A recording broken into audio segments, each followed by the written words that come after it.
महाभारत के अनुसार पांडवों का स्वयंवर से जुड़ा प्रसंग द्रौपदी के स्वयंवर के रूप में प्रसिद्ध है। यह कथा उस समय की है जब पांडव लाक्षागृह की घटना के बाद मारे गए समझे जा रहे थे और वे ब्राह्मण वेश में एक नगर में रह रहे थे। पांचों पांडव अपनी माता कुंती के साथ एक ब्राह्मण के घर में रह रहे थे। वहीं पास के देश पांचाल के राजा द्रुपद ने अपनी पुत्री द्रौपदी के लिए एक स्वयंवर का आयोजन किया। उन्होंने घोषणा की कि जो वीर धनुर्धर एक विशाल धनुष को उठाकर एक घूमती हुई मछली की आंख को ऊपर लगे परात में देखकर भेदेगा, वही द्रौपदी से विवाह कर सकेगा। यह कार्य अत्यंत कठिन था और इसे करने के लिए न केवल बल बल्कि एकाग्रता और कौशल की आवश्यकता थी।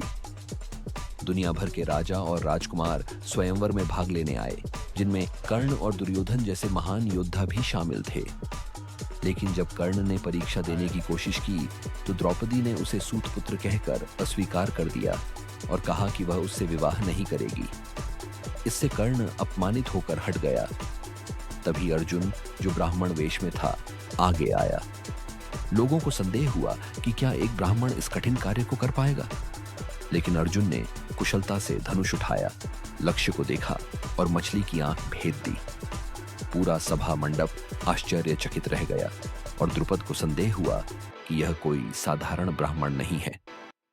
द्रौपदी ने विजेता अर्जुन को वरमाला पहनाई और वह उनके साथ चल पड़ी। जब पांडव अपने घर पहुंचे और कुंती को कहा कि हम कुछ अच्छा लाए हैं, तो बिना देखे ही कुंती ने कहा, जो भी लाए हो पांचों में बांट लो। कुंती की बात धर्म के अनुसार पालन करते हुए द्रौपदी ने पांचों पांडवों से विवाह किया।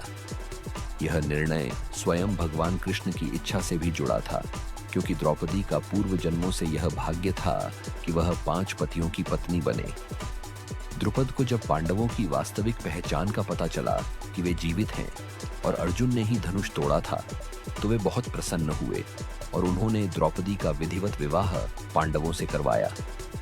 इस प्रकार द्रौपदी स्वयंवर की कथा न केवल वीरता, नियति और धर्म का प्रतीक है, बल्कि महाभारत के आगामी घटनाक्रमों की नींव भी यही कथा रखती है।